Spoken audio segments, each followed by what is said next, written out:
Selamat malam semuanya. Oke, kasih raise hand nanti kalau mau tanya boleh di chat, boleh di raise hand saja. Mbak Joyce, gimana?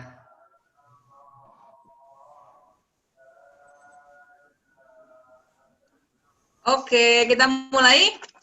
Cek sound dulu, cek sound. Suaraku oke atau kurang kenceng? Mantap, Mas. Cukup ya. Kenceng banget, jelas. Di aku jelas. Kekencengan nanti. Rupanya tidak ada jarak lagi antara Jakarta dan Kalimantan. Iya, teknologi ya, keren juga. Saya pakai ini nih, Siap. pakai mic. Mantap. Oke, Uh, kita mulai ya, Mas. boleh. Selamat datang. Selamat datang, Bapak Ibu. Terima kasih sudah bergabung bersama kami, bersama Mas Dauri. Hari ini peserta luar biasa banyaknya. Di 5 menit pertama udah 167. Menandakan bahwa Mas Dauri ini benar-benar guru sejuta umat. Saya jarang nongol. Oh gitu ya. Saya jarang nongol. Dari teman Bapak Ibu yang mendaftar lewat Google Form, ternyata banyak juga yang hidup dengan autoimun. Saya baru tahu juga banyak yang saya belum kenal juga. Saya sendiri keluarga juga hidup dengan autoimun, Bapak Ibu. Jadi anak kami yang pertama tahun 2014 didiagnosa autoimun, pertengahan 2014, kemudian tahun 2000 itu naik turun ya, sampai akhirnya kami memutuskan untuk mulai dengan pola hidup sehat. Dan puji Tuhan tahun 2016 anak kami dinyatakan remisi. Sampai sekarang autoimunnya apa, Mbak? Puji Tuhan. Kenapa? Autoimunnya apa kemarin ya? Aku ini lupa. Dermatomyositis. Apa tuh? Autoimun tuh namanya keren-keren loh, nama ininya, nama Latin. Oh iya, mereka betul. punya ini. Yes. Jadi teman-teman yang hidup dengan autoimun semangat. Malam ini kita akan ngobrol banyak dengan Mas Dauri. Moga-moga nanti kita bisa praktek sehari-hari juga menunjang kehidupan teman-teman dalam keseharian. Saya kenal Mas Dauri ini udah lama. Kita tuh kenalnya pertama-tama lewat WhatsApp grup ya, Mas ya. Iya, Terus abis gitu pertama kali ketemu itu waktu saya launch buku Autoimmune and Me. Oh iya, saya datang. Baru ketemu sama teman-teman. Ya, menariknya Bapak Ibu, waktu itu Mas Dauri datang, kemudian masuk di ruangan, mendengarkan diskusi kami, terus tiba-tiba saya lihat udah nggak ada Mas Dauri di ruangan itu.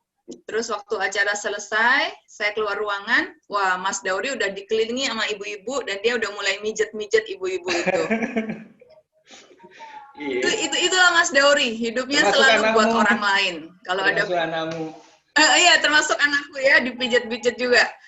Kalau ada bencana alam, Mas Dauri pasti datang duluan membantu korban-korban bencana alam. Kira-kira itu aja pendahuluan dari saya, nanti Mas Dauri cerita sendiri ya. Iya. Siapakah dirimu? Aku persilakan Mas, sambil nanti boleh, silakan. Oke, Assalamualaikum warahmatullahi wabarakatuh. Selamat malam teman-teman semua. Ini waktunya jam 8:10 di Kalimantan. Saya ada di Kalimantan Selatan. Jadi sudah setahun lebih saya ada di sini. Biasanya sebelum COVID itu saya masih keliling dari Kalimantan, terus nanti ada ke Jakartanya, ada ke Sumatera, kemana-mana. Terakhir tahun lalu saya di Kabut Asap ya. Kabut Asap itu sampai 1 bulan. Tapi tahun ini saya lebih ke pelayanan kesehatan. Artinya kita bikin rumah aman asap di Kalimantan Tengah kemarin itu, Kalimantan Tengah. Kemudian satu hari itu bisa sampai 200 pasien, Mbak. Kita melayani pasiennya, rata-rata sesak napas. Nah, kemudian ini kan mulai COVID nih. COVID juga di Kalimantan saya sharing juga sih ke teman-teman. Jadi saya sempat mendampingi sekitar 30 orang. Ada bidan, ada dokter, ada perawat yang mereka semua di karantina. Ada yang di karantina di rumah, ada yang di karantina di tempat karantina, ada yang di rumah sakit. Jadi salah satu mempercepat pemulihan COVID itu kan tidur. Ya, orang harus bisa tidur malam dengan cukup lelap antara jam 10 sampai jam 2 atau jam 3 itu. Kemudian caranya tidur itu, karena kan orang kalau udah kena COVID itu kan bayang-bayangnya udah stres ya, jadi susah tidur. Apalagi kalau yang di karantinanya itu 30 orang ini kan termasuk keluarganya. Jadi saya ada tuh yang di karantina sama anaknya 4 sama suaminya.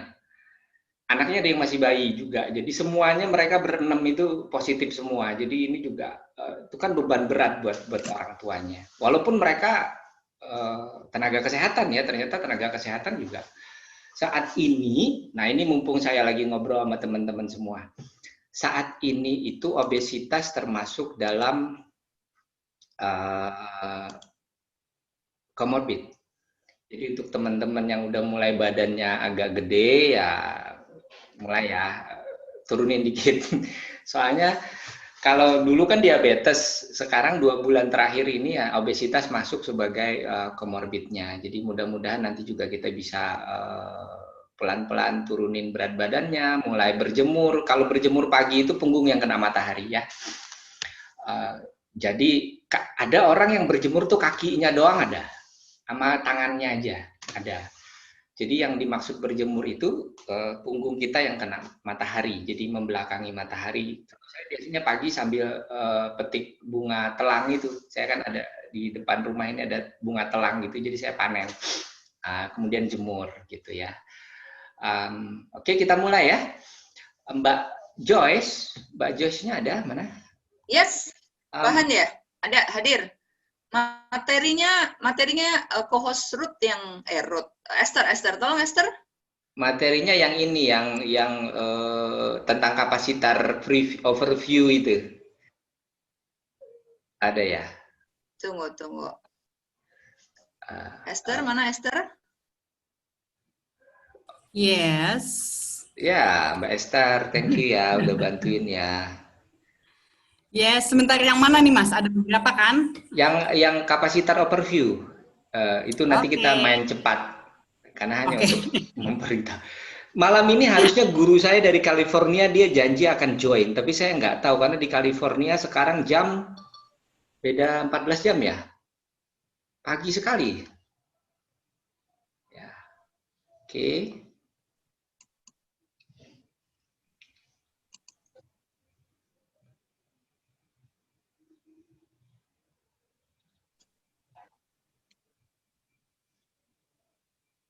Sabar ya, teman-teman. Sebentar ya, tadi yang aku buka soalnya yang PPT. Sebentar. Yang PPT nanti kita praktek. Ini saya overview sebentar. Oke. Supaya teman-teman tahu. Oke. Saya itu masih belajar juga loh soal Zoom ini, karena baru beberapa kali Zoom ya.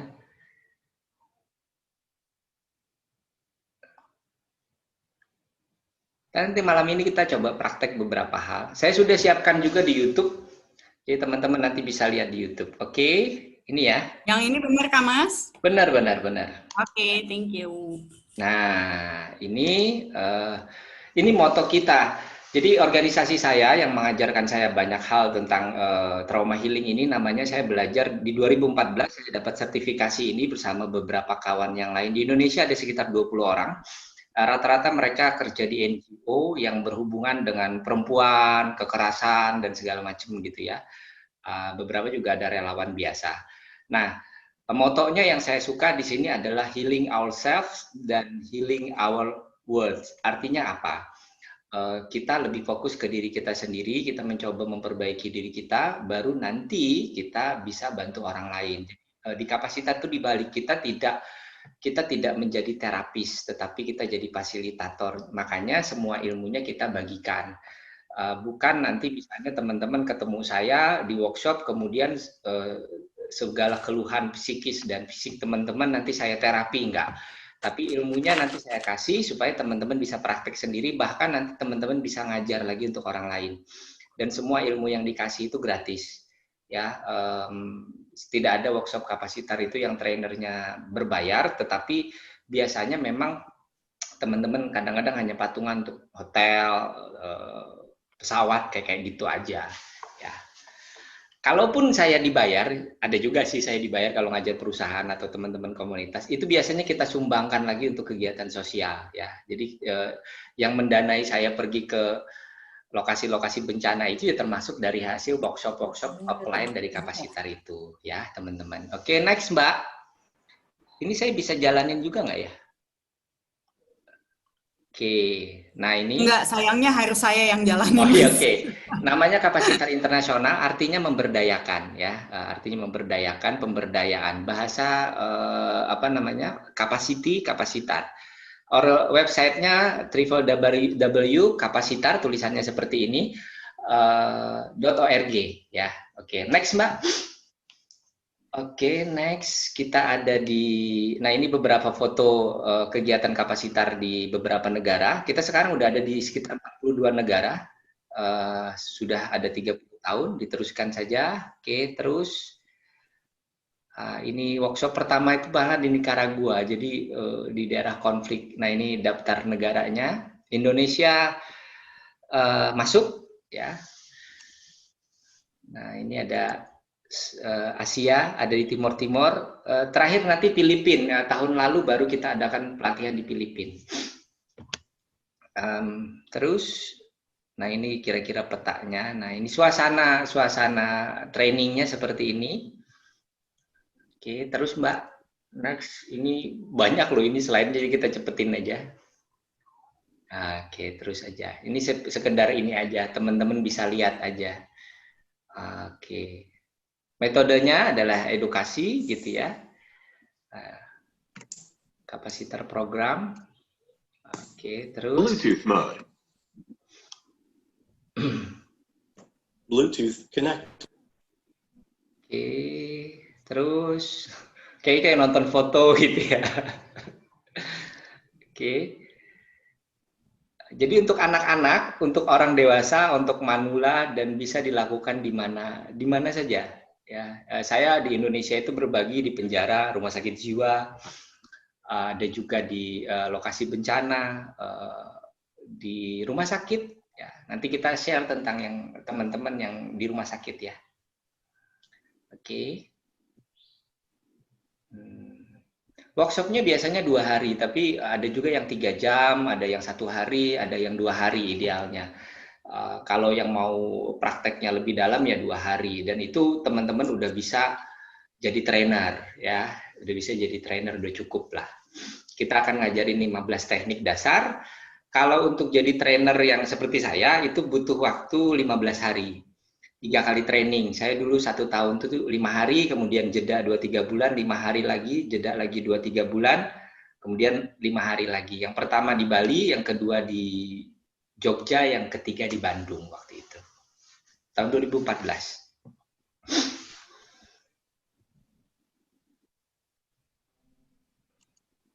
Oke. Ya, banyak ya ternyata ya. 30 berapa gitu. Nah, oke. Ini alamat websitenya ya. Terakhir ini ada alamat website. Jadi teman-teman bisa lihat sendiri. Nah, materi yang malam ini saya bagikan juga di bagian download nanti di website itu, nanti teman-teman bisa download. Cari aja yang bahasa Indonesianya.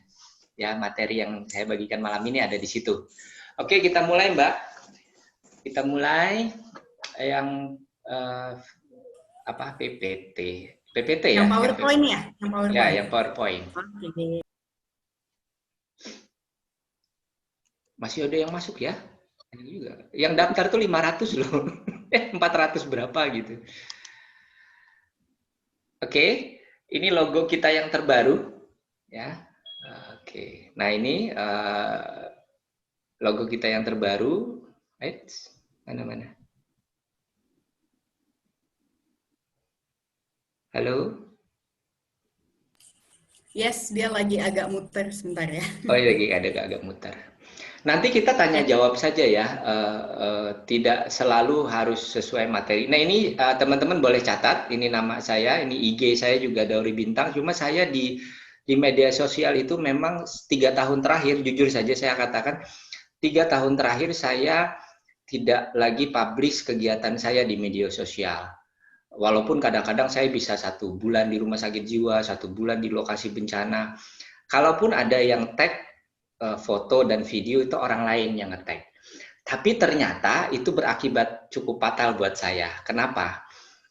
Satu saat saya diminta mengisi kuliah WhatsApp di salah satu grup, kemudian mereka mau adakan Zoom seperti ini, khusus untuk teman-teman di komunitas itu. Ternyata ada beberapa orang yang tidak percaya bahwa saya apa ya namanya, saya punya sertifikasi, saya punya kegiatan gitu, karena kan foto-foto saya jarang tampil gitu ya.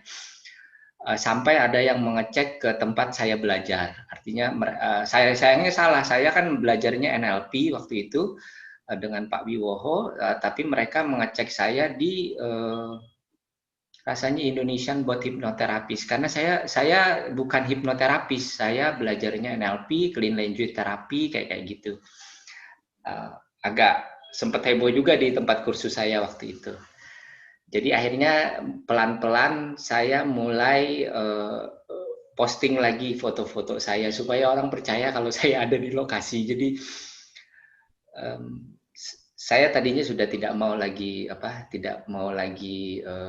posting apapun gitu ya, karena saya lebih enjoy menikmati di dunia nyata. Oke, lanjut Mbak. Ini sebenarnya sudah pernah share juga dengan teman-teman di ini namanya Venture Hall. Jinshin Jutsu kalau yang di Indonesia namanya Jinshin Jutsu, diajarkan oleh Mbak Diwin. Mbak Diwin salah satu praktisinya, pernah diundang juga rasanya di meeting Zoom autoimun dan saya. Tapi saya akan jelaskan dulu tentang jari-jari tangan kita ini. Jadi energi emosi dasar kita itu ada energi ketakutan, ada marah, ada takut, ada marah, ada sedih, ada khawatir. Masih yang tadi Mbak? Nah yang ini dulu, ada takut, marah, khawatir gitu ya. Nah ini caranya apa? Ternyata semua energi kita itu baru bisa dirilis. Bagaimana energi itu keluar kalau menurut TCM gitu, dia keluarnya melalui ujung-ujung jari. Ya, jadi ketika jari kita dipegang, gitu, kalau ada yang bisa lihat video saya kan sambil praktek nih ya, jadi boleh lihat ini saya video Zoom saya. Ini untuk rasa sedih. Kalau ibu jari itu rasa sedih, boleh pegangnya begini, boleh pegangnya begini. Nah ini sampai terasa kayak ada denyutan. Tapi jangan sampai diremes gitu sampai sakit, enggak. Maksudnya sampai kerasa kayak ada denyut nadi kita. Nah, ini satu. Kemudian yang kedua ini jari telunjuk kita ini untuk rasa takut, ya, untuk rasa takut. Kemudian jari tengah ini untuk rasa marah. Kalau yang jari manis untuk khawatir, cemas, resah, gelisah, ya. Kemudian untuk yang paling kecil ini jari kelingking itu untuk rasa rendah diri, tidak percaya diri, grogian, baperan, selalu menyalahkan diri sendiri. Kan ada orang tuh ya, kalau ada apapun yang terjadi di sekitar dia, maka dia merasa bahwa kayaknya gue yang salah deh, walaupun dia nggak salah gitu. Lama-lama dia bisa sakit. Nah, berapa lama pegangnya? 1-3 menit. 1-3 menit. Bisa 1 menit, bisa maksimal 3 menit. Atau kalau untuk diri sendiri sih senyamannya ya. Nah, pengalaman saya teman-teman, ini adalah teknik yang paling mudah di kapasitar, paling gampang, tapi ini yang saya suka. Kemudian ini juga bisa dilakukan bahkan pada orang yang koma sekalipun. Jadi minggu lalu, saya itu hampir setiap bulan itu ke rumah sakit itu menemani pasien-pasien yang terminal paliatif. Dia sudahlah tidak bisa lagi mendapatkan pengobatan medis karena dokter udah angkat tangan. kemudian dia di rumah sakit hanya dibantu untuk menahan nyeri saja, namanya prepare for dying. Prepare for dying itu gini, satu kondisi pasien untuk dipersiapkan menuju kematian. Jadi ini tugas yang berat sebenarnya kadang-kadang. Pasiennya udah koma, pasiennya udah nggak sadar, kadang-kadang juga pasiennya sudah sangat kesakitan, kadang sudah pakai morfin gitu ya. Nah, biasanya saya lakukan ini. Jadi saya ambil dulu tangannya pelan-pelan, jari kanan atau kiri sama. Jadi kalau kita melakukannya untuk orang lain, di rumah sakit, cari yang tangannya ini yang nggak ada infusnya. Ya, kadang-kadang kalau jarinya di tangannya di infus kiri ya kita pilih tangan kanannya ya. Nah, diambil saja, kemudian dipegang pelan-pelan, gitu ya. Sambil kitanya bernapas kita disamakan dengan napas dia. Jadi, ketika dia tarik nafas, kita tarik. Kalau pasiennya atau orang lain, ini boleh bukan hanya pasien loh, anak, suami, istri, siapapun yang kita pegang, murid-murid di sekolah, dan ini juga efektif untuk anak berkebutuhan khusus kalau dia lagi tantrum. Ya, kalau dia lagi ngamuk-ngamuk itu dipegang, kemudian pegang ini. Ya, gitu. Kalau semua perasaannya campur aduk gimana? Pegangnya gini. Ya, kelihatan ya? Kan ada tuh, udahlah dia. Ini kayaknya pokoknya udah sedih, udah marah, apalagi ya, takut juga, gelisah juga, pokoknya semuanya nyampur, pegang begini aja. Tuh, semua. Ya. Pengalaman saya kalau kita lakukan dengan benar, kita lakukan dengan respect kepada orang, biasanya cuma sampai 1, 2, 3 jari orangnya udah ketiduran. Jadi ini bisa menidurkan orang juga, melancarkan energi dia keluar, ketakutan dia rilis, emosi dia rilis, dia lebih tenang. Ya, oke, suaranya tapi oke ya, jelas ya. Lanjut Mbak. Lanjut.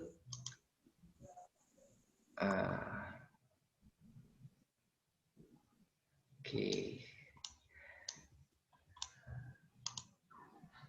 Nah, ini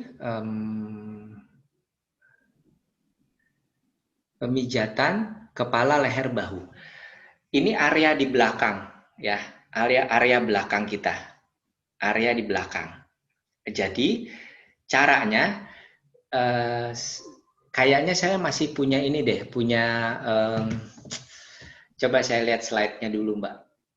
Sebelumnya ada atau sesudahnya? Lagi yang foto saya itu. Oke.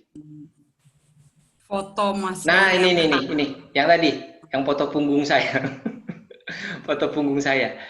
Next. Oh, oke, ini. Nah, ini gambarnya. Nah, ini prakteknya, Bu. Nah, ini prakteknya, ya. Jadi saya, karena apa? Ini ya contohnya. Foto yang kedua ketika kita, yang pertama kita pegang yang ada lubang di bawah telinga itu, bagian belakang kepala ada lubang, itu bisa pakai jempol. Jadi tangannya posisinya begitu, ya, posisi begitu. Itu kalau kita sakit kepala, ini biasanya karena kelelahan, sakit kepala, kebanyakan kerja depan komputer atau kita kebanyakan bungkuk, itu kalau ada berasa kayak ada lubang ya, ada berasa kayak ada lubang di kiri kanan bawah kepala, batas kepala itu. Nah, itu dipencet-pencet sendiri aja, itu akan sangat mengurangi sakit kepala kita. Gitu ya. Nah, kemudian yang sebelahnya, foto sebelahnya kanan atas, itu pakai 2 jari. Pakai 2 jari disilang. Nah, disilang. Tangannya disilang. Nah, tapi titiknya harus pas di situ. Ada otot di antara pertemuan bahu dan leher. Ya. Jadi bukan di bahunya, bukan di lehernya, tapi di trapesius namanya. Kalau di situ, kalau teman-teman medis bilangnya trapesius. Ya. Nah, gitu. Oke. Ya. Itu Mbak, kalau lama-lama Bapak Ibu sekalian, itu kalau lama kita pegang di situ, aku pressure di situ, itu lama-lama kita ngantuk.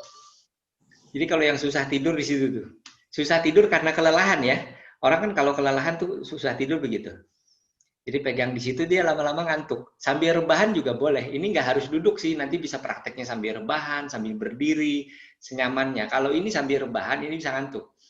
Nah, kemudian foto di kiri yang kiri bawah, itu pakai 3 jari, 3 jari. Jadi kanan 3 jari, kiri 3 jari. Ya, kemudian di batang leher, di otot leher, ditekan di situ. Ya, tekan di situ. Oke. Ya, ditekan saja. Oke, tekan.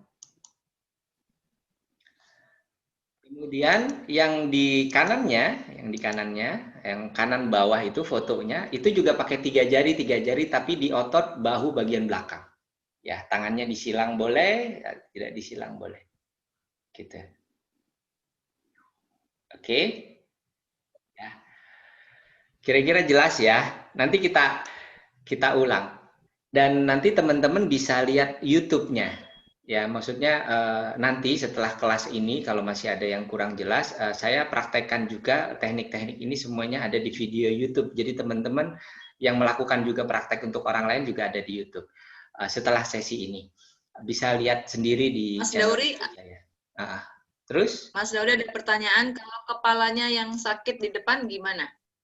Oh ya, nanti ada. Ini bagian belakang dulu. Ini Oke, kan sip.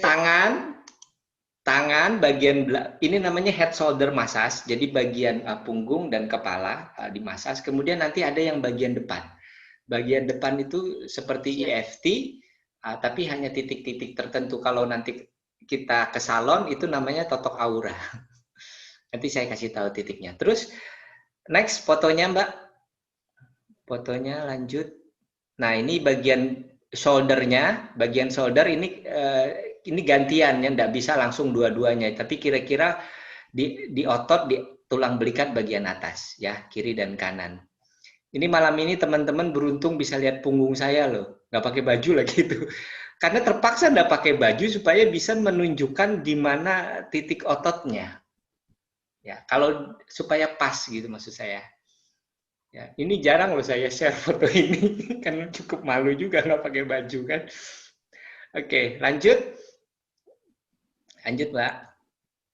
Nah, ini titik-titik acupressure yang tadi, ya, stress relief, acupressure point yang tadi saya praktekkan ke teman-teman. Oke, lanjut.